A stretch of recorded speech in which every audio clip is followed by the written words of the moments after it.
Well, the Bears have found a quarterback of the future in Justin Fields, the now former Ohio State QB, taking his talents to the Chi-Town. But Bears fans might have to wait a little while to see Fields running their offense this season. General Manager Ryan Pace doubling down after taking him 11th overall. Andy Dalton will get the starting nod this season as they develop their next man up. We'll see how long that lasts. So looking at some of those futures next season, the over-under is set at 7.5 when we're talking those win totals.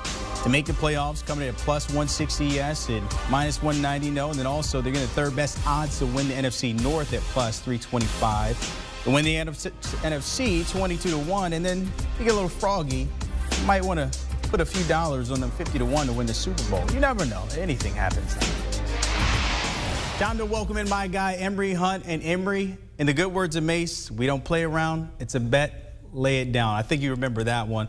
And speaking of that, let's look at Chicago here. Plus 325 to win their division. What makes the Bears a good value here? They got better quarterback play. We have to give Matt Nagy his credit. You know, he got to the playoffs 2 out of the 3 seasons with Mitch Trubisky at quarterback. This defense is still solid within the front 7. They can turn the ball over on the back end. Even without Kyle Fuller, the offense has some playmakers at receiver, Allen Robinson and Darnell Mooney.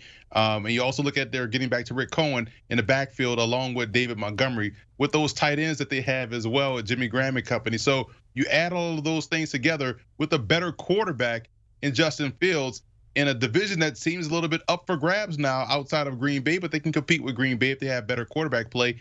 I think Chicago has a great opportunity in 2021 to win that division. That's why I like those odds at plus 325.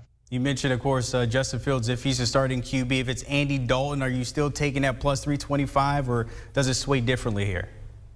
Absolutely not. I'm not taking that plus 325. You have to put the better player in position to win. Andy Dalton will get them right now about 1-3 as a starter as far as the first 4 games are concerned. If they start the season with Justin Fields, who now has the benefit of a full offseason and preseason to get acclimated to the system and get acclimated to his teammates, that's the direction I believe they have to go in to help them reach this goal of winning the division.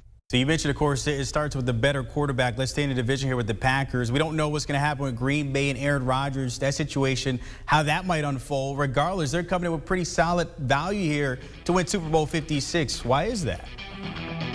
Well, because the team is talented. You know, contrary to popular belief, this is a very good football team. I know a lot of Packer fans cry and moan for a wide receiver, but this is a football team that can beat you in a multitude of ways. We've seen them win games by airing it out. We've seen them win games by budgeting you with the run game. We've seen them win games with their defense. So this team, regardless of the quarterback, yes, Aaron Rodgers gives you a much better chance to win the Super Bowl than Jordan Love does. We haven't seen Jordan Love at all. However, if Love was to step in, this is a turnkey offense, a very opportunistic defense, especially in the secondary. So, yeah, you love those odds for them to get to the Super Bowl because they are a very talented team on both sides of the ball. On the flip side here, would it be good advice to anybody looking at that value there to maybe just stay away? There's so many unknowns with Green Bay this season. Not really. I think it's early enough to put a little bit on Green Bay to get to the Super Bowl. You have to think that cooler heads will prevail, and maybe we find a little bit more clarity on the situation come June 1st, where the money is not as significant to let go or trade Aaron Rodgers. So I would put money on that now because it's still early enough in the process. And again, as Green Bay, they're talented, and I think they still have a legitimate shot to go deep into the playoffs, even if they're putting in a first-year starter at quarterback. All right, let's look at the Ravens coming in with the 4th best odds at plus 1,400. Good value here with Lamar Jackson and B. Moore.